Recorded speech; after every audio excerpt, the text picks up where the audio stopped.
Welcome everyone. Today we're talking all about how to support your clients in following through on their action steps in between sessions. So I get asked this question a lot from new health coaches, and I've experienced this myself because it can be really frustrating as a new coach when you are working with your clients and they come back week after week after week. They're making excuses, they are not doing their action steps, and that really can be discouraging for you as a new health coach to think about, what did I do wrong? I'm not doing my job. I'm not providing value for my client. So there's a lot of, just frustration, and can be really, really tough on our mindset as new health coaches when our clients aren't actually following through. So like I said, I've definitely experienced this, and I know how tricky it can be, how sort of disheartening and discouraging it can be, and how, I'm the biggest inner critic, of myself. And so thinking about, oh, what did I do wrong? I didn't do something right, and why isn't this working? And, the number one thing that I really want to say around this is, well, but first, before I kind of get into the mindset piece, I really just want to say that yes, absolutely, this is a big part of the work that we do with our clients. It's a big value that we bring to help our client develop an action plan and set some accountability, so that they have that homework, they have that plan to work on in between our sessions. Really, really important, right? And the actual magic of coaching happens when the client is back in their life, right? When they are out there actually implementing all the things that you've talked about. So that's really where the magic in coaching happens. So definitely it's a huge part of our work. It's a big part of what clients are paying for, that action plan and that accountability. So what we do have to remember, one of the key things here, is that we are not responsible for our clients' actions, right? We cannot guarantee outcomes. So we could develop the best plan in the world with the client, give all the accountability that we can, and then have the client come back next week and say they just didn't do it, right? And we have to be what I like to call lovingly detached to the outcomes, right? We want our clients to succeed absolutely 100%, but we also have to realize that our job, our responsibility, what we can guarantee is that we're helping them develop a really smart action plan, one that's doable and realistic, and we'll get into all of that. And then that we're following up with them in the next session, right? We're consistent with that accountability. Those are two key pieces. So that's our role. And if we've done that well, we've done our job. And then everything that happens in between, the last session and the next session is up to the client, right? That's their responsibility. So it is a little bit of a mindset shift. We can't guarantee those outcomes. We really need to let go of guaranteeing and letting go of that responsibility. What the client does back in their own life in between the session is up to them, and it's on them. And I will say that this really should be discussed up front in your agreement. So when you're establishing that agreement, before your first session, you should be talking about these areas of responsibility, what the client's responsible for, what you're responsible for, talking about, everything that happens in between the sessions, right? Back in the client's life. That's where the work really happens, the change happens. So really important to just sort of embrace that mindset and remember that we are not responsible for the client's actions. So, like I said, we're responsible for the plan and our role in the accountability measures, and those are some of the tips that I'm going to share with you here today. So I have 3 tips for you today on how to increase the likelihood of your client following through, right? So we can't really guarantee, so we can't say, what are the 3 things we can do to absolutely 100% guarantee that your client's going to follow through? We can't do that, but what we can do is really put some things in place to increase the likelihood, right? To increase the success rate. And that's really what we can do. So the first tip that I have for you around this is to absolutely work on co-creating the goal and the action step. So there's a number of tips sort of within this first one, because co-creating a goal or an action step, there's a lot of bits and pieces that go into that. So there's a few things I want to talk to on this one. So the first point is absolutely like that word co-create. So we're co-creating a goal or an action step. This is not you as the coach telling the client what their action step is or what their goal is or what they should work on. Really, the conversation is more like, so based on everything that we talked about today, what's the thing that you can commit to? What's resonating with you? What would you like to try? What would you like to work on, right? We put it back to the client, right? So the co-creating of the plan, the idea, the action step, the suggestion, whatever is coming from the client. So it's their idea. And then we are going to help them build out the plan, right? We're going to ask some high mileage questions and make sure that they leave the session with a really specific plan and they know exactly what they're going to do when they're going to do it. So what I do see happening a lot when I listen into so many coaching demos is I hear a lot of clients saying things like, well, I'm going to go away and just be healthier this week. I'm going to exercise more. I'm going to try meditating. I'm going to try to reduce my stress levels. So really vague action steps and goals. And so what we want to do is avoid that, right? We want to make sure that there is a real specific goal. The other thing that we want to make sure, and I'm going to share some more tips on that in a minute, but the other thing that we want to make sure is that the goal or the action step isn't too big. So if it's too big, if it's too much, if your client's overwhelmed, then that may be one of the reasons why they're coming back week after week and they're not actually doing it. So we really want to make sure that we're helping the client break down that goal or action step into, the baby steps, right? In coaching, we learn it's all about those baby steps, one step at a time. So I like to think about it as the golden goal. What's the absolute number one thing that you can commit to between now and our next session? So it's almost like having the client under promise and over deliver. If they do more than just that one baby golden goal action step, that's great. That's a bonus, right? They get bonus points for that. But we know for sure that they can commit to that one thing. So co-creating, right? Working together on this plan, not the coach telling the client what to do. The ideas are coming from the client, and then we're making sure that it's not too big. And then what we want to do is put the SMART test to this goal or this action step. So you all know about SMART goals, SMART action steps, and it's really, really important that we apply this to the action plan that the client is leaving the session with. So I want to go through the different aspects of the SMART goal and just really making sure that you're clear on, what that means for the different parts of the action plan. So, of course, SMART stands for specific, measurable, attainable, realistic, and timely, or that there's a time frame around it.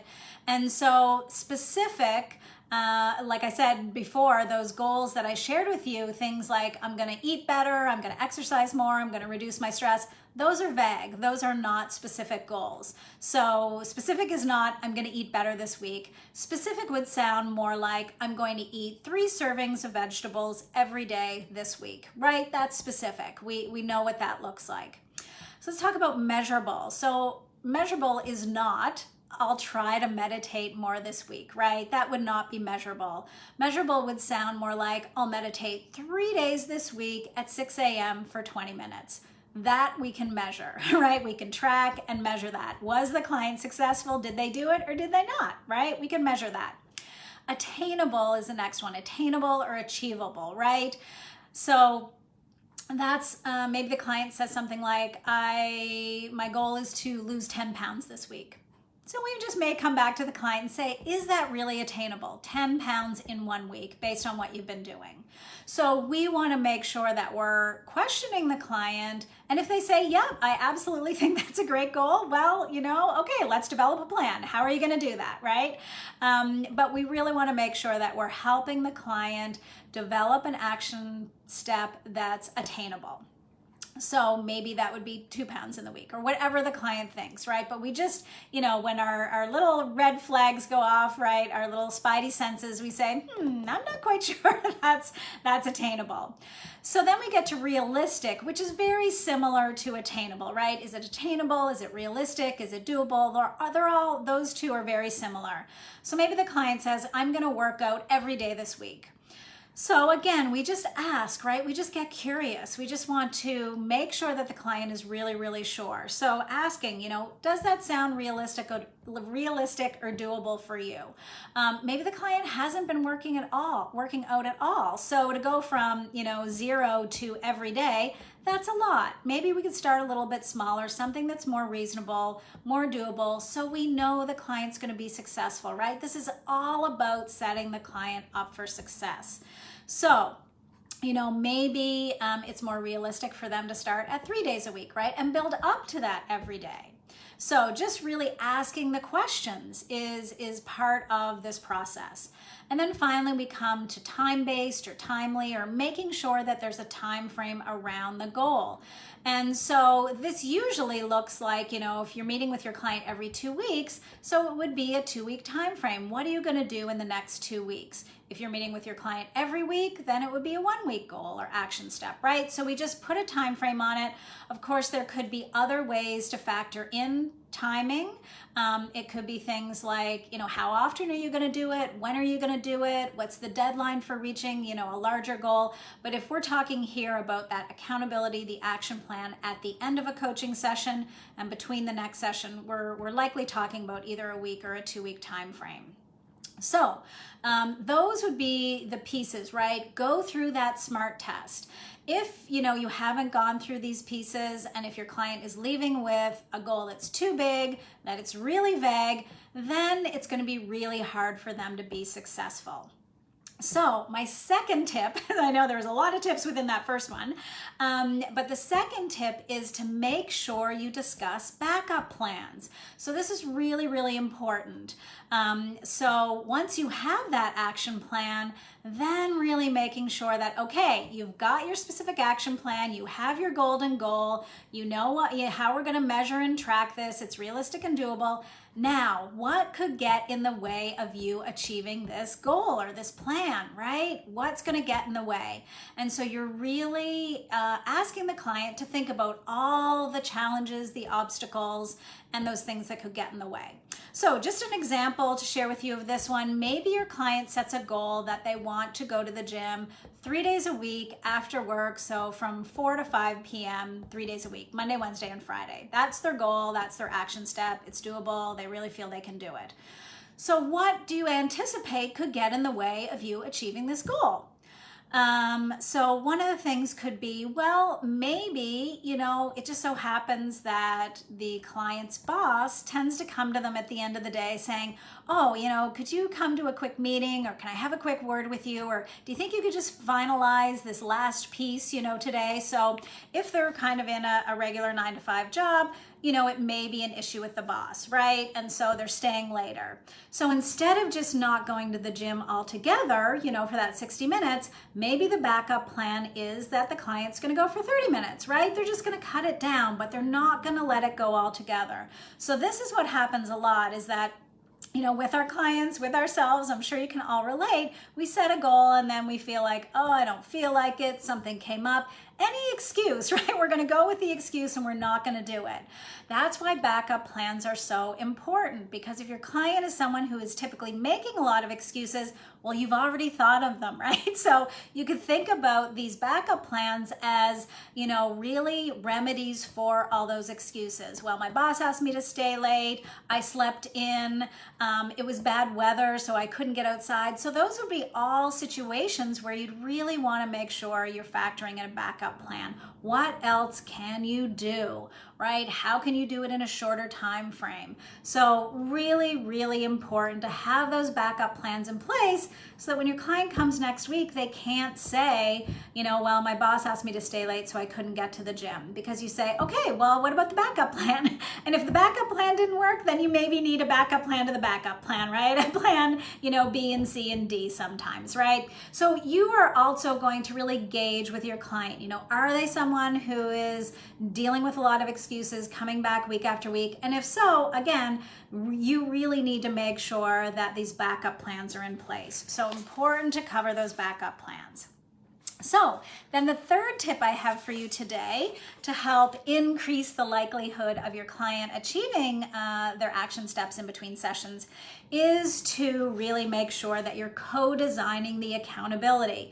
So again, accountability is a huge topic. I go into depth around sort of the psychology of accountability and what's behind it and how important and integral it is to the coaching process. I go into all of that in my Health Coaching Essentials course. So if you're interested in learning more, the self-study course is available for you now. But anyway, back to accountability, it's really important that you co-create an accountability plan. So what I see happening a lot with new health coaches is they think that the action plan is it. Okay, you've got that action plan in place, you've got some plan Bs, those backup plans, you're good to go. But we need to then talk about accountability. And the first question always with accountability with our clients is, how are you going to hold yourself accountable?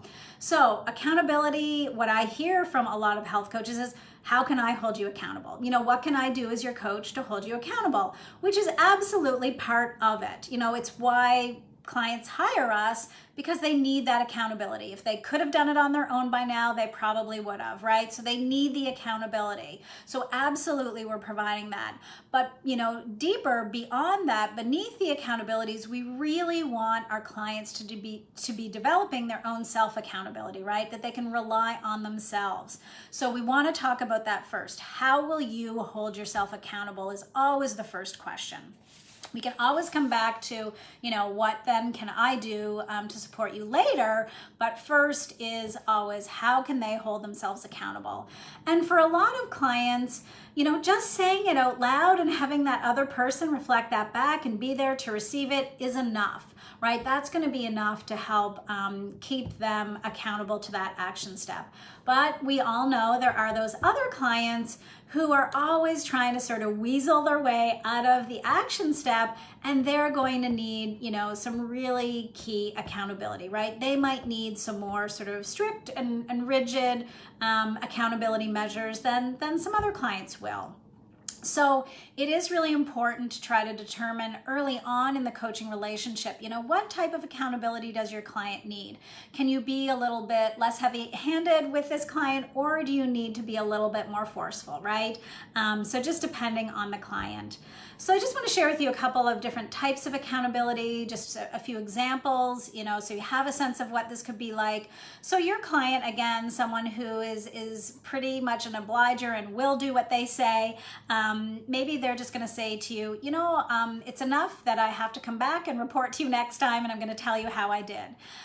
Maybe your client says, well, I will send you a text or an email once I, achieve the action step or the goal, whatever it is. Maybe they're going to send you a revisit form before the next session to make sure that they are accounting for, whatever their action step was. Maybe, for those people who need a little bit more accountability, maybe they're going to have another support person in their life. Maybe they have an accountability partner. Maybe they have a walking buddy, a gym buddy. Maybe it's their spouse, maybe it's their kids, just someone else in their life that they can talk to and can bring into the action step to provide some of that support and accountability. Another great tool around accountability is tracking, right? So making sure that your client is tracking, especially if they're doing something sort of at a frequency, multiple times. So maybe that's just simple tick marks on a calendar. Maybe they're keeping a journal or a diary. Maybe they're tracking through an app. So tracking is a great way for your client to hold themselves accountable, because it's there in black and white, right? They can come back, they can show you, they can send you the report or whatever the case is. And we know that they've actually done what they said they were going to do. So that's the third step, really making sure that you're co-creating and co-designing the accountability After you go through how the client can hold themselves accountable, absolutely then you can say, is there anything else I can do to hold you accountable other than just checking in next time with you? So I really essentially here though, the responsibility should be on the client, right? You should not take all the responsibility on to check in with them every day, to text them, to follow up, to email them. That's really not your responsibility. The biggest part of the accountability is that you're going to check in with them next time. So that's really my fourth and final tip here today, is that if you said you're going to follow up with the client next time, you absolutely must be consistent with this. You must uphold your part of the agreement, right? So the very first part of every ongoing session is likely going to be that accountability check-in. Probably going to spend somewhere between 5 and 10 minutes here checking in on the action steps from last time. You're really going to try to elicit from the client what were their learnings, what were their insights, what were their patterns, what didn't get done, what do you need to plan for differently next time. It's all about those learnings that the client had around the action plan and what they did or didn't do. So really, really important for you to uphold your part by checking in during that next session. So those are my 3 tips to help you increase the likelihood that your client is going to be successful at achieving those action steps in between sessions. So I hope that's been helpful. Let's just check here. I think there might be a couple of questions. So yeah. What do you do if a client says they like to be forced? Self-accountability isn't her forte. We co-created her goals, but she said she likes to be pushed. And it's a good idea that I follow up in between sessions to make sure she's staying on track. Okay, this is going to be one of those tough clients, right? So some of the things that I talked about, so she needs some extra accountability. I would invite her to look at other people in her own life. Yes, she has you as the coach, but I would put it back to her. So instead of you following up in between sessions, she's going to follow up with you, right? If she was going to get to the gym 3 times, every time she goes to the gym, she's going to send you a text. She's going to do a halfway check-in email and give you an update of what she did. Responsibility has to be on the client. If they are not taking responsibility and putting it all on you, it's never going to work, right? There's not that is not the equal coaching relationship that we're striving for, right? The client has to take responsibility.